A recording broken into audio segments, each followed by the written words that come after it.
Dris, mungkin saja istrimu berselingkuh. Dia bersama seorang laki-laki. Mata Idris terbelalak. Ia melihat istrinya tengah bersenda gurau mesra dengan beberapa orang laki-laki. Berapa orang laki-laki yang sudah tidur denganmu? Kek, saya ingin minta tolong. Anukan istri saya, Kek. Kakek Mahdar tertawa mendengar jawaban penuh keputusasaan dari Idris. Caranya seperti ini.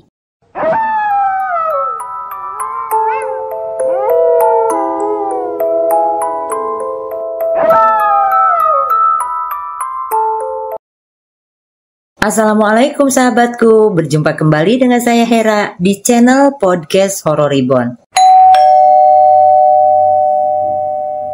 Idris, sebut saja namanya begitu. Dia adalah seorang laki-laki berusia 40 tahun, memiliki tubuh yang kurus dan tidak terlalu tinggi. Dia mempunyai seorang istri bernama Ida yang 5 tahun lebih muda darinya. Mereka berdua dikaruniai seorang anak perempuan yang pada saat itu berusia 15 tahun. Pada awalnya pernikahan mereka baik-baik saja hingga beberapa tahun terakhir ini menjadi renggang.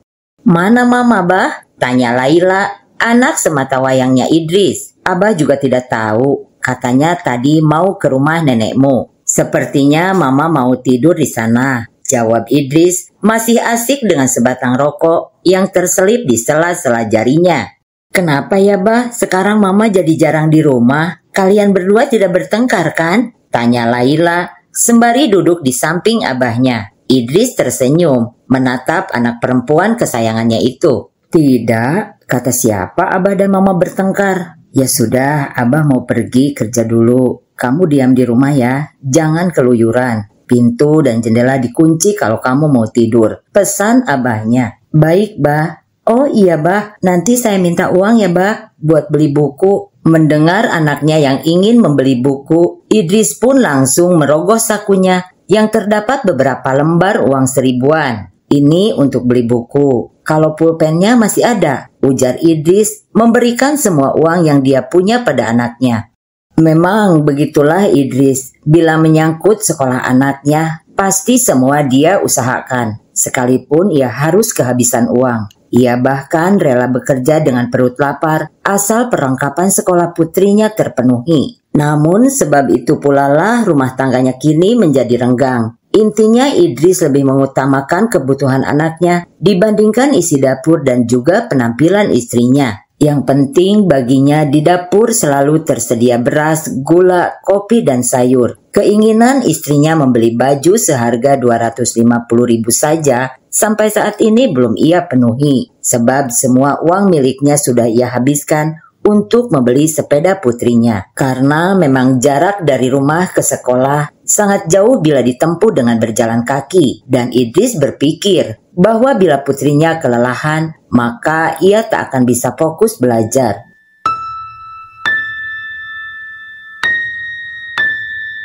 "Dris, kemarin aku bertemu istrimu di jalan. Dia bersama seorang laki-laki," ujar Duan yang merupakan teman sesama buruh. Idris hanya tersenyum menanggapi laporan temannya tersebut, sebab ia yakin kalau itu hanya sekedar bercandaan. Nah, dia malah tersenyum. "Aku serius, Drus. Mungkin saja istrimu berselingkuh." "Istriku tidak mungkin melakukan itu. Kamu jangan terlalu bermain api. Nanti kalau baranya kena muka, baru kamu tahu rasa." Duan menggelengkan kepalanya. Ia tak mau lagi berdebat dengan temannya itu. Biarlah nanti dia tahu sendiri, pikir Duan.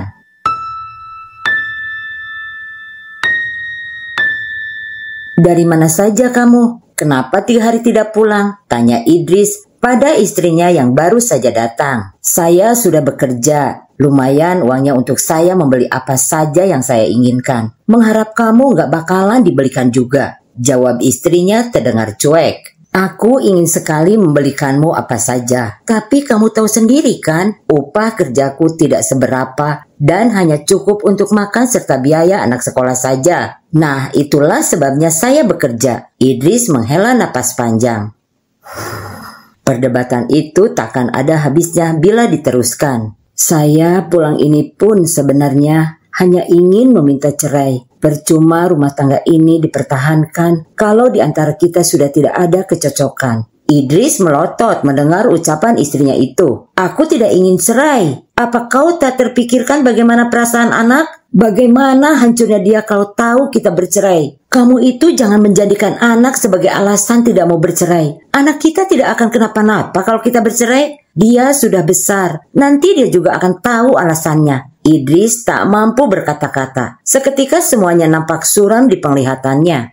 Bah, benarkah yang dikatakan mama tadi? Tanya Laila. Idris menoleh ke arahnya yang baru pulang sekolah. Apa kata mamamu? Tanya Idris dengan jantung berdegup kencang. Kalian akan segera bercerai? Tanya Laila pelan. Idris menarik napas panjang. Tampaknya kali ini istrinya memang sudah benar-benar akan menceraikannya. Bah, tolong jawab. Benarkah yang mama katakan saat bertemu di jalan tadi? Idris tak mampu menjawab pertanyaan putri kesayangannya tersebut. Tanpa menjawab, Idris melangkah keluar rumah, meninggalkan anaknya yang masih menunggu jawaban darinya. Idris melamun di dekat jembatan gantung. Matanya lekat melihat beberapa orang yang sedang memancing di situ. Kenapa melamun? Tanya Duan. Sepertinya rumah tanggaku benar-benar akan hancur kali ini. Gumam Idris. Benar berselingkuhkah istrimu? Aku juga tidak tahu. Dia tadi pulang ke rumah pun cuma sebentar. Dan itu untuk mengatakan ingin bercerai. Lalu kamu sendiri bagaimana? Aku pun pusing. Sebenarnya aku tidak ingin bercerai. Aku kasihan terhadap anakku. Kalau hal seperti itu, coba kamu datang aja ke kakek Mahdar. Beliau hebat dalam hal pelet memelet. Usul Duan. Kakek Mahdar yang tinggal di dekat kantor pembakar itu ya? Ya, itulah beliau. Akhirnya setelah mendapat saran dari Duan, Idris pun pergi ke rumah kakek Mahdar. Kebetulan sore itu beliau ada di rumah saat Idris datang.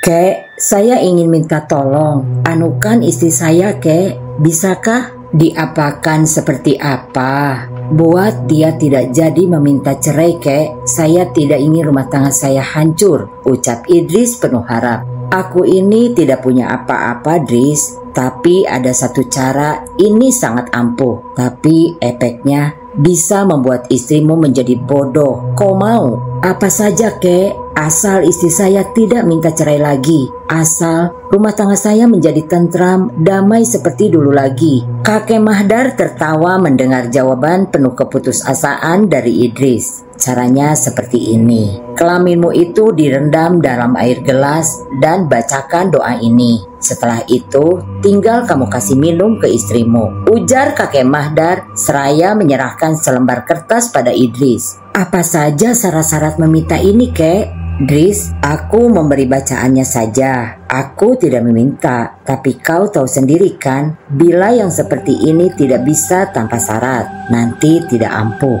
Jadi syarat-syarat memintanya ada beras, gula, kopi selengkapnya, sarung laki-laki 2 lembar, tapi kalau syarat-syarat memintanya dijadikan uang, berarti semuanya harus sesuai. Sekarang saya adanya cuma segini, Kek, tapi saya berjanji kalau saya dapat uang, akan langsung saya serahkan sama kakek. Ya, tidak apa-apa, asal kamu tepati janji itu. Jangan berbohong. Sepulangnya Idris dari rumah kakek Mahdar, Idris langsung pulang ke rumah. Dan malam itu ia mulai melakukan seperti apa yang sudah diajari oleh kakek Mahdar tadi. Air itu ia masukkan ke dalam botol dan ia simpan dalam lemari. Keesokan harinya, Idris mencari-cari keberadaan sang istri dengan berbekal air rendaman kelaminnya itu. Namun, sampai sore hari ia tak juga menemukan istrinya. "Kemana, Dris?" tanya Hadi, salah satu tetangga desa Idris. "Mencari istriku. Coba kamu ke warung milik Darsia. Sepertinya tadi aku ada melihat istrimu di daerah sana." "Jauh sekali ke tempat Darsia sana." "Oh iya, aku paham. Katanya dia sudah kerja. Mungkin dia bekerja di daerah sana." "Ya sudah, terima kasih ya kau memberitahuku." Langkah Idris semakin cepat menapaki jalan yang akan membawanya ke warung Darsia. Namun ketika ia sampai di depan warung itu, ia melihat istrinya tengah bersenda gurau mesra dengan beberapa orang laki-laki. Mata Idris terbelalak, seakan tak percaya. Rupanya benar apa yang dikatakan Duan, bahwa istrinya kemungkinan berselingkuh darinya. "Apakah kau sudah lupa dengan anakmu hingga berkelakuan seperti pelacur begini?" Menggelegar suara bentakan Idris memecah riuhnya gurauan manja di warung itu. Wajah istrinya berubah merah padam. Ia sepertinya sangat marah dengan apa yang baru saja Idris katakan. Seorang wanita berpakaian cantik keluar dari dalam ruangan di warung itu. Ia menatap tajam pada istrinya Idris. Dialah Darsia, si pemilik warung itu. "Bukannya katamu sudah berpisah? Asal kau tahu saja, aku tidak ingin orang bersuami bekerja di warungku ini," ujar Darsia. "Aku ingin cerai. Tapi dia yang tidak mau, padahal dia sendiri tidak menafkahi aku. Terserah apa katamu, kau selesaikanlah masalahmu itu. Aku tidak ingin kau kerja di sini masih berstatus istri orang." Ida terdiam, matanya nanar menatap Idris. Idris menarik tangan wanita yang masih berstatus sebagai istrinya itu untuk pulang. "Berapa orang laki-laki yang sudah tidur denganmu?" tanya Idris. "Hening, hanya langkah mereka yang terdengar. Aku tidak menyangka kau tega begini. Kita berumah tangga bukan yang setahun atau 2 tahun saja. Kamu setega itu padaku," gumam Idris tak mampu menahan air matanya begitu mereka sampai di rumah. "Aku sudah rusak, makanya daripada kau terus-terusan sakit hati, lebih baik kita bercerai saja. Talak ada di tanganmu. Kau tinggal pilih, mau talak berapa?" "Tidak semudah itu, Dak. Yang pasti aku tidak ingin bercerai." "Apalagi yang kau pertahankan itu? Kau sendiri tadi bilang kalau aku ini seperti pelacur. Lalu apalagi alasan kamu ingin bertahan dengan pelacur ini? Apalagi ya?" "Ma, Bah, ada apa?" tanya Laila yang baru saja pulang. Idris memalingkan wajahnya. Begitupun juga dengan istrinya. Mereka sama-sama tak mampu menatap wajah polos anak semata wayangnya tersebut. "Mama ingin pergi ke rumah nenekmu, La. Kau mau ikut?" Saat istrinya itu hendak beranjak, Idris langsung menahan tangannya. "Kita rundingkan masalah tadi. Apa saja kemauanmu akan aku turuti, asal kau tidur di sini malam ini." Ida menghela napas panjang. Sebelum kemudian ia mengangguk menyetujui keinginan suaminya itu. Mereka menikmati makan malam sambil menatap Laila yang tampak bahagia. "Rasanya sudah lama ya, Bah. Mak, kita tidak makan bersama seperti ini."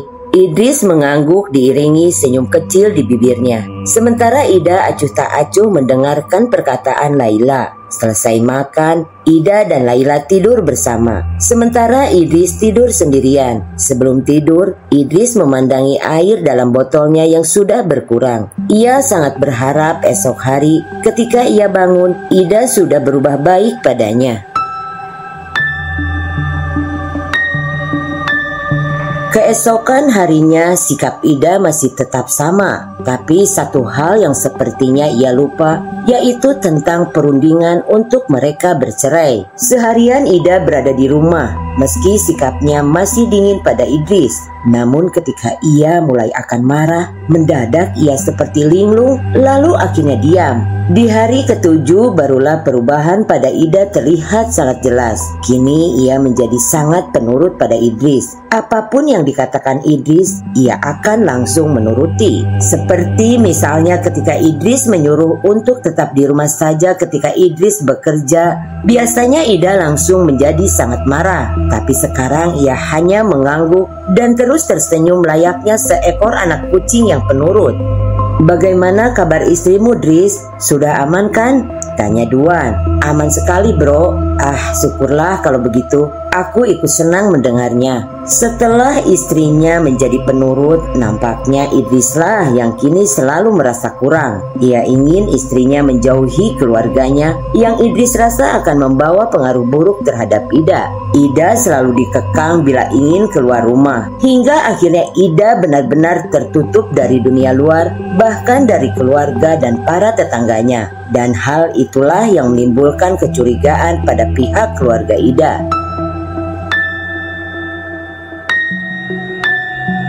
Pada suatu hari datanglah dua orang kerabat Ida. Salah satunya adalah kakak tertuanya. Hari itu kau bilang ingin bercerai. Tidak jadikah? Tanya kakak Ida. Tidak jadi kak. Saya kasihan sama Ila kalau kami sampai bercerai. Baguslah, aku setuju sekali. Tapi kenapa sekarang kau seperti berubah, Dak? Tidak pernah lagi ke rumahku. Orang bilang kamu yang sekarang sudah sangat berbeda. Tidak seperti kamu yang dulu. Ida tersenyum.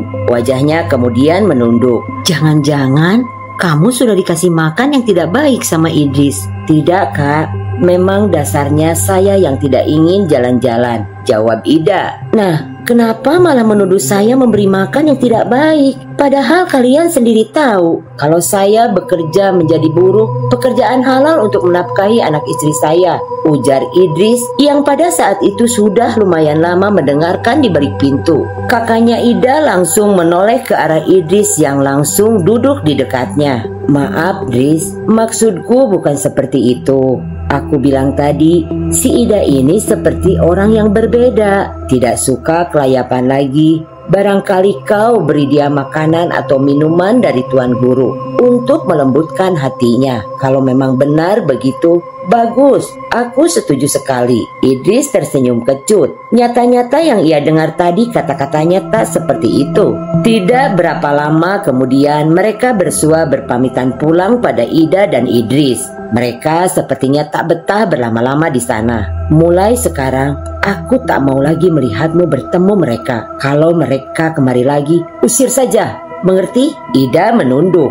Tanpa kata-kata sedikit pun ia langsung mengangguk setuju.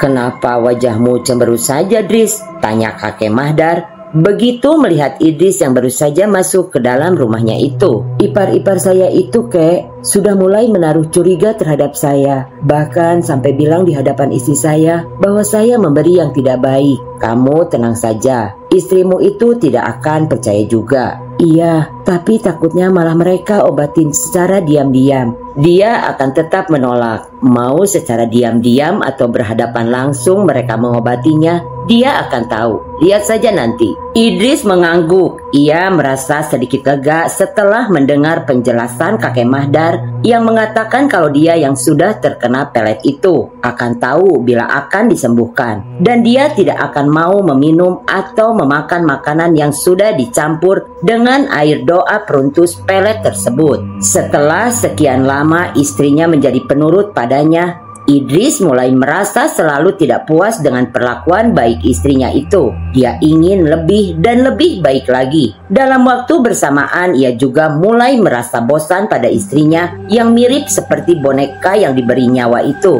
Meski Ida melayani makan, minum, dan lain-lain untuk suaminya dengan selalu tersenyum, tapi hampir setiap saat ia selalu terlihat merenung, melamun dengan tatapan kosong, dan entah apa yang dipikirkan Idris.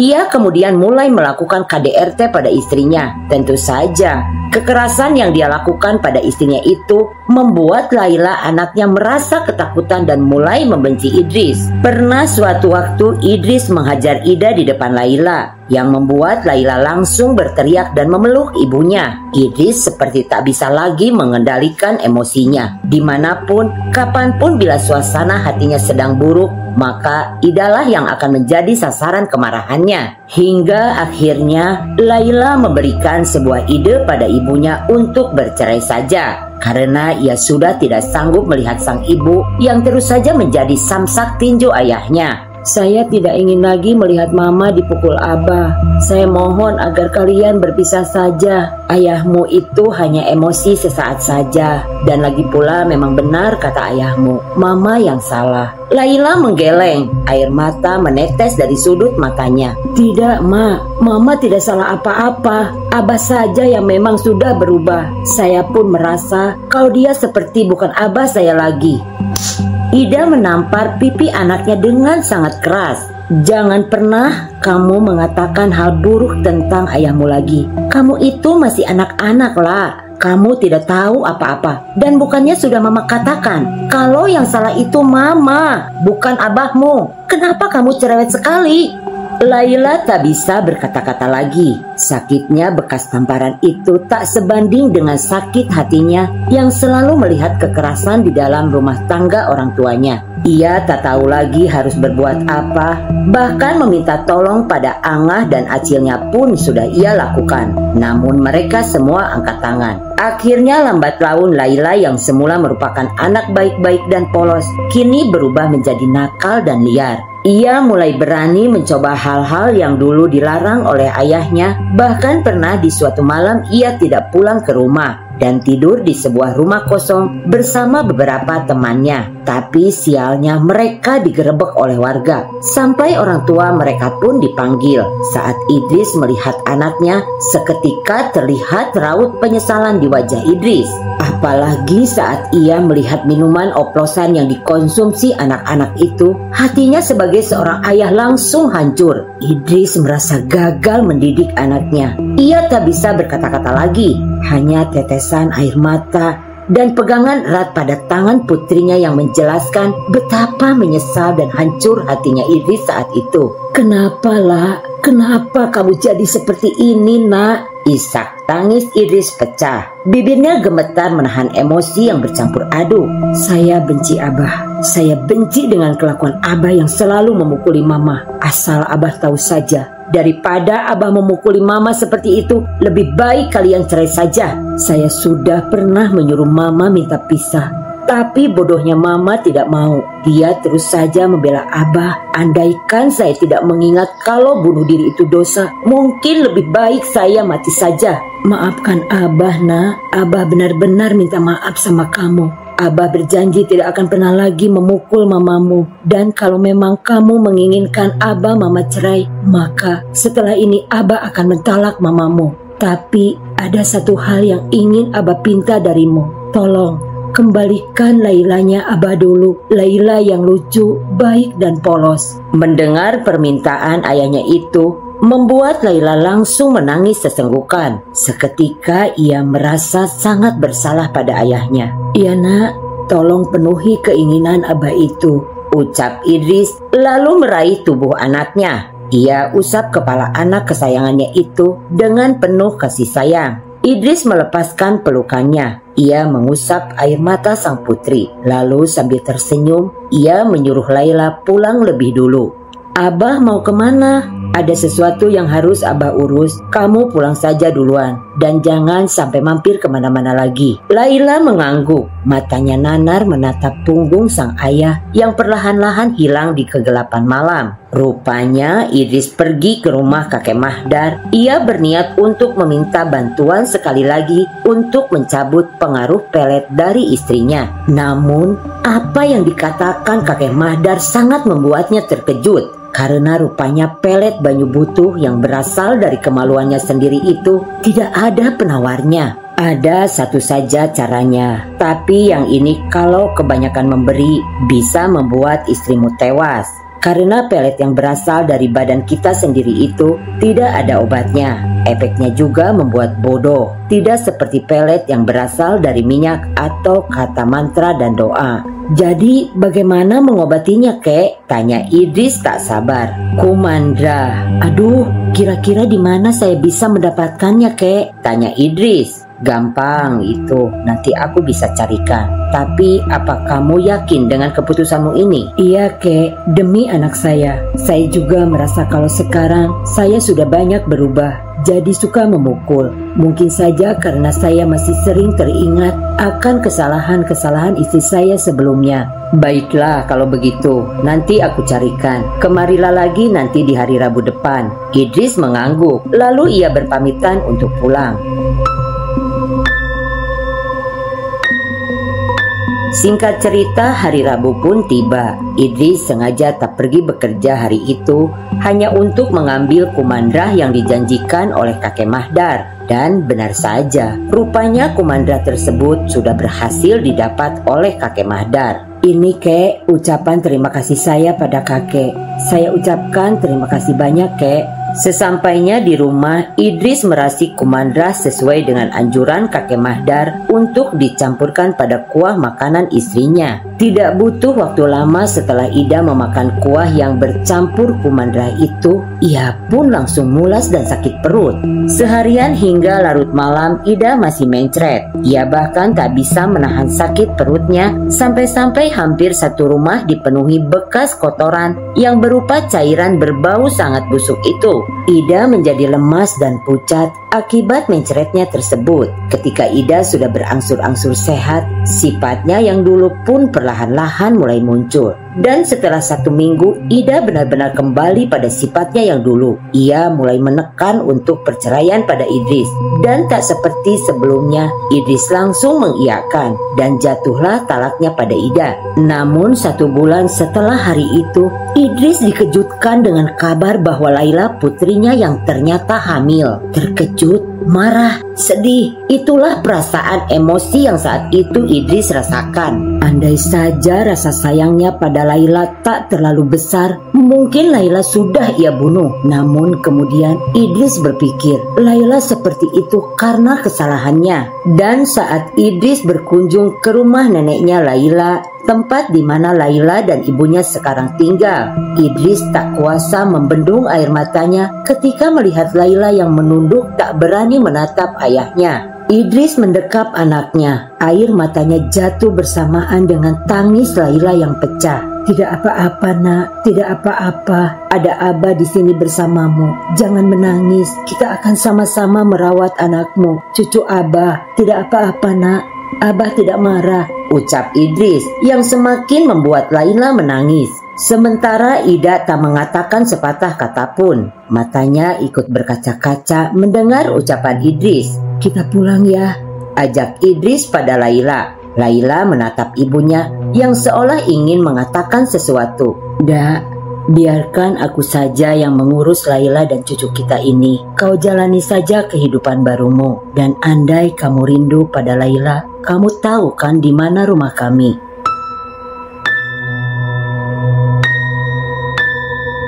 Idris hidup bersama anak dan calon cucunya. Ia mengurus Laila dan calon cucunya dengan sangat baik. Ia bekerja lebih giat lagi agar bisa membelikan pakaian bagi anak dan cucunya. Mereka hidup bahagia meskipun tidak jarang mendengar ucapan yang tidak baik dari orang-orang. Sementara Ida, 1 tahun kemudian ia menikah lagi dengan seorang laki-laki yang berasal dari Kota Baru dan ia mengikuti suaminya tinggal di Kota Baru. Setelah menikah, Ida sudah tidak pernah lagi datang menengok anak dan cucunya.